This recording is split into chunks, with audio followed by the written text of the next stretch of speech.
اب ہم کتاب تبلیغ دین کے پہلے حصے اعمال ظاہری کے 10 اصول کی 7ویں اصل طلب حلال کا بیان شروع کرتے ہیں۔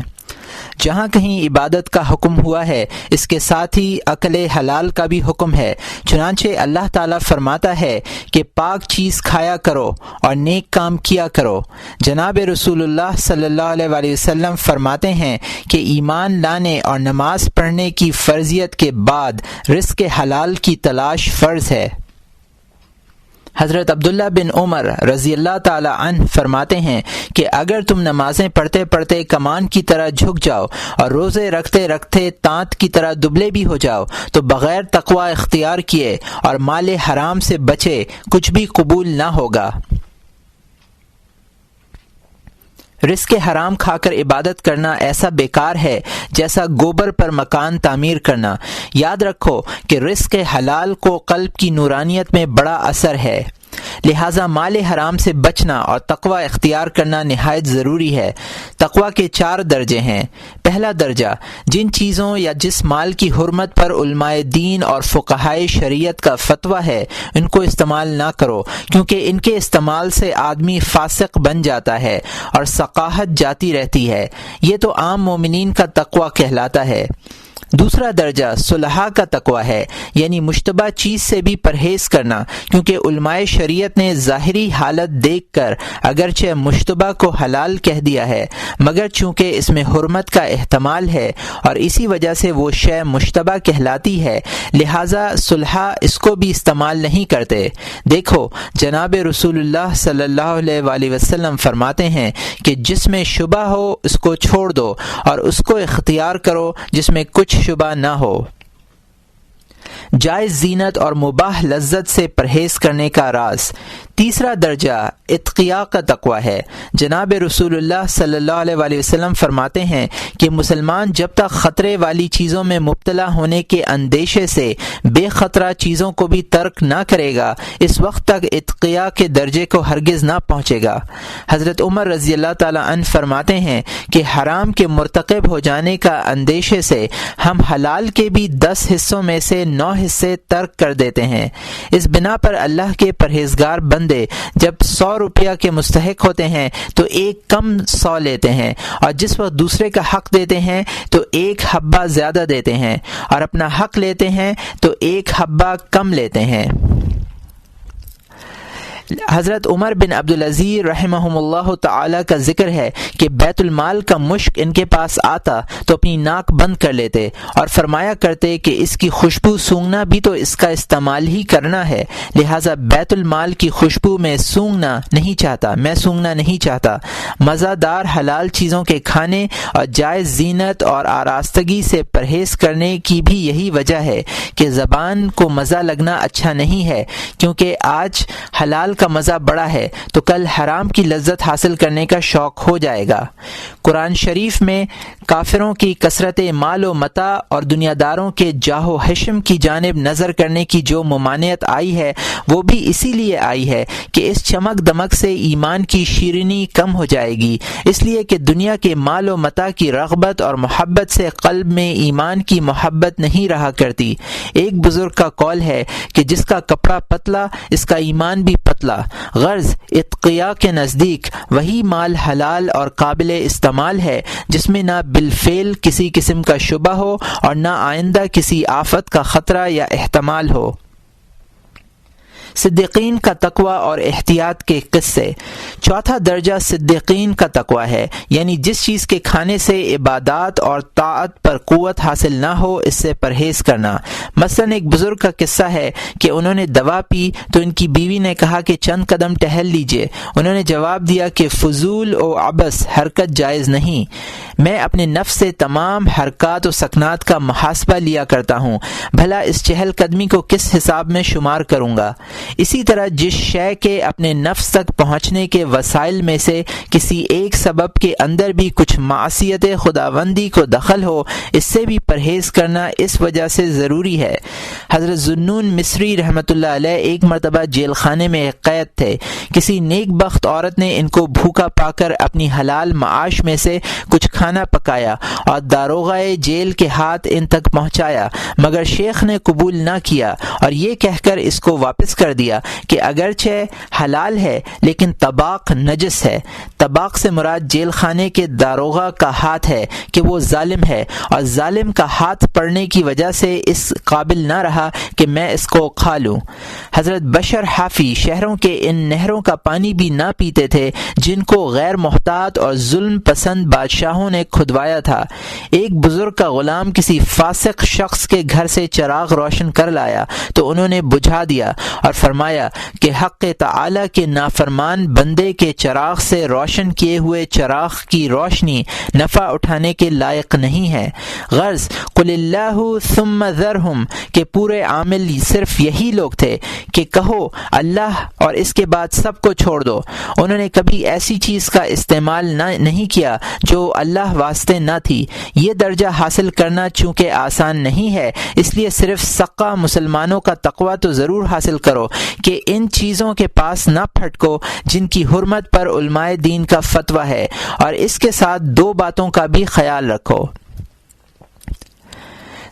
تمام ہیلوں کا صحیح مطلب اور ان سے احتیاط کی ضرورت۔ پہلی بات تو یہ ہے کہ بعض فقہا نے مسائل شرعیہ کے متعلق جو ہیلے بیان کیے ہیں ان کی جانب التفات نہ کرو۔ مثلا سال ختم ہونے سے پہلے اپنا تمام مال اپنی بیوی کے نام اور بیوی کا سارا مال اپنے نام منتقل کر لیا کہ چونکہ مملوکہ مال سال بھر اپنے ملک میں نہیں رہا اس لیے زکوٰۃ واجب نہیں ہوئی۔ اس قسم کا ہیلہ کبھی مت اختیار کرنا۔ بات یہ ہے کہ فقہائے شریعت کا کام چونکہ دنیاوی انتظام اور سیاست ہے، اس لیے اس ہیلے کی صورت میں زکوٰۃ ساقط ہونے کا فتویٰ دینے سے ان کی مراد یہ ہے کہ دنیا کا منتظم اور حاکم وقت سلطان اسی مسلمان سے زکوٰۃ کا مطالبہ کرے گا جس کا مال پورے سال بھر تک اس کے قبضہ مالکانہ میں دیکھ لے گا، اور اس ہیلہ کرنے والے متمول مسلمان کے پاس سلطانی محصل تحصیل زکوٰۃ کے لیے نہیں آئے گا، کیونکہ جتنی بات بندوں کے دیکھنے کے متعلق تھی یعنی مالکانہ قبضہ وہ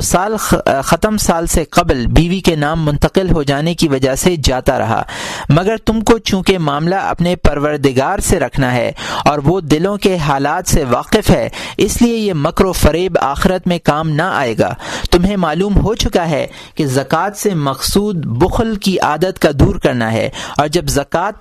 تک سے بچنے کے ہیلے کرنے لگو گے تو بخل کہاں دور ہوا، بلکہ بخل کو تو سر چڑھا کر اپنا امام اور پیشوا بنا لیا، کیونکہ اس کا یہاں تک کہنا مانا کہ اس بخل کو نجات دہندہ اور خدا کے سامنے سرخرو کر دینے والا سمجھ بیٹھے۔ تو اس صورت میں زکوٰۃ کا مقصود بالکل حاصل نہیں ہوا، بلکہ اللہ تعالی نے جو مصلحت اس میں رکھی تھی اس کی جانب توجہ بھی نہیں کی، اور برعکس معاملہ کیا کہ بخل کو دور کرنے کی جگہ اس میں ترقی کی۔ یا مثلا مسلمان اپنی بیوی کو اس غرض سے تکلیف میں رکھتے ہیں کہ وہ تنگ آ کر اپنا مہر معاف کر دے، اور جب وہ بیچاری مصیبت سے گھبرا کر زبان سے معاف کرنے کا لفظ نکال دیتی ہے تو مطمئن ہو جاتے ہیں اور اس کو حلال سمجھتے ہیں۔ بھلا ایسا مال شوہر کو کیوں کر حلال ہو سکتا ہے؟ حق تعالی نے فَإِن طِبْنَ لَكُمْ آخر تک میں خود فرمایا ہے کہ ہاں وہ مہر جو عورتیں برضائے نفس معاف کر دیں تمہارے لیے حلال ہے۔ اب تم ہی بتاؤ کہ جس مہر کی معافی برے برتاؤ اور ایذا رسانی سے ہوئی ہو کیا وہ بخوشی خاطر سمجھی جائے گی؟ رضائے نفس اور رضائے قلب کا لطیف فرق۔ یاد رکھو کہ رضائے قلب دوسری شے ہے اور رضائے نفس دوسری شے ہے۔ مثلا پچھنے لگوانے، تلخ دوا پینی، فسد کھلوانی، پھوڑے پھنسی میں شگاف ڈلوانا، یہ سب تکلیفیں ایسی ہیں کہ ان کو قلب تو پسند کرتا ہے مگر نفس پسند نہیں کرتا، اس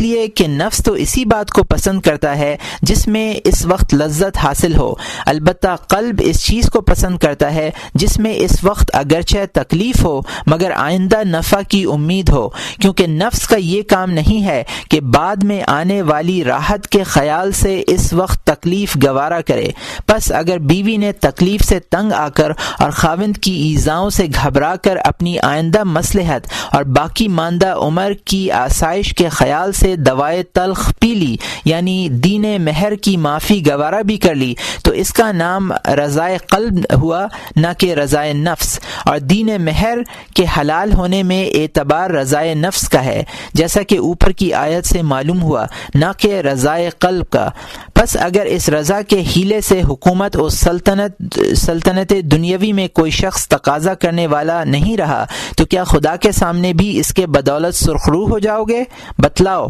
احکم الحاکمین کو کیا جواب دو گے جبکہ رضائے قلب اور رضائے نفس سے بحث پیش ہو اور پوچھا جائے کہ ہماری اجازت کے خلاف ہیلہ جوئی سے ایک بے کس اور ضعیفہ کا حق کیوں ہضم کیا؟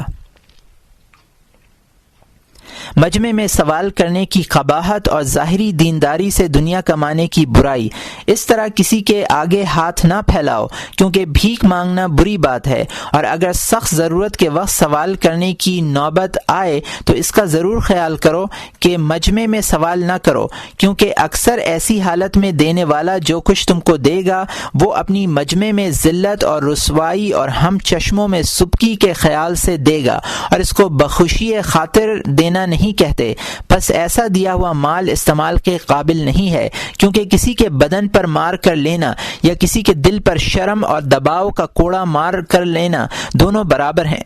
نیز اپنے دین کو ذریعہ کسب نہ بناؤ، مثلا صلحاء فقراء کسی صورت اس نیت سے نہ بناؤ کہ ہمیں بزرگ سمجھ کر لوگ دیں گے،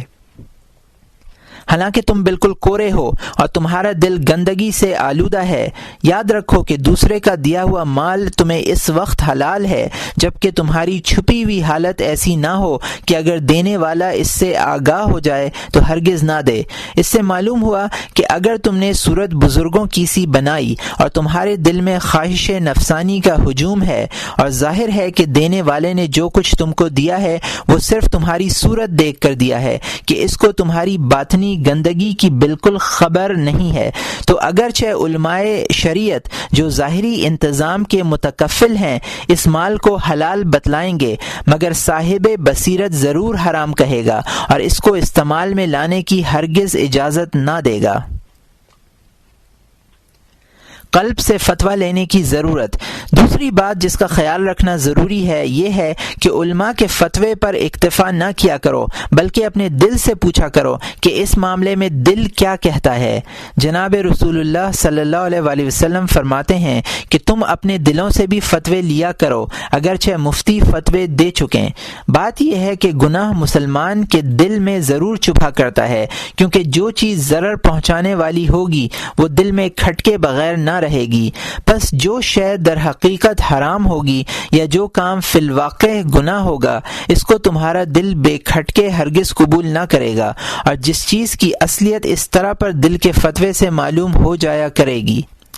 نفس کو تشدد سے بچانا چاہیے، نفس پر زیادہ تشدد بھی نہ کرو، مثلا کہنے لگو کہ ایسا مال کہاں ہے جو مشتبہ بھی نہ ہو اور کسی ظالم یا فاسق کے ہاتھ میں نہ ہو کر آیا ہو، اور جب ایسا مال نہیں مل سکتا یا تو انسان جوگی بن کر گھاس پات کھانے پر قناعت کرے، اور ایسا نہ کر سکے تو بے باک ہو کر جو چاہے کھائے پیے۔ ایسا خیال کرنا گمراہی ہے۔ بات یہ ہے کہ حلال بھی ظاہر ہے اور حرام بھی ظاہر ہے، اور ان کے بین یعنی بیچ بیچ کی چیزیں مشتبہ کہلاتی ہیں، مگر تم کو صرف اتنی تکلیف دی گئی ہے کہ جو مال شرعاً حلال ہے اس کے حرام اور نجس ہونے کا کوئی ظاہری سبب تم کو معلوم نہیں ہے، اس لیے اس کو حلال سمجھ کر کھاؤ پیو۔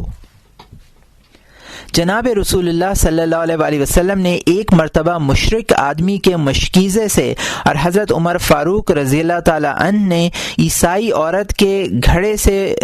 وضو کیا اور پیاس ہوئی تو پی بھی لیتے۔ اس سے معلوم ہوا کہ خواہ مخواہ وہم کرنا کہ خدا جانے یہ پانی پاک ہے یا ناپاک جائز نہیں۔ عارض کی تحقیق نہ ہونے پر اصل پر عمل کرنا چاہیے۔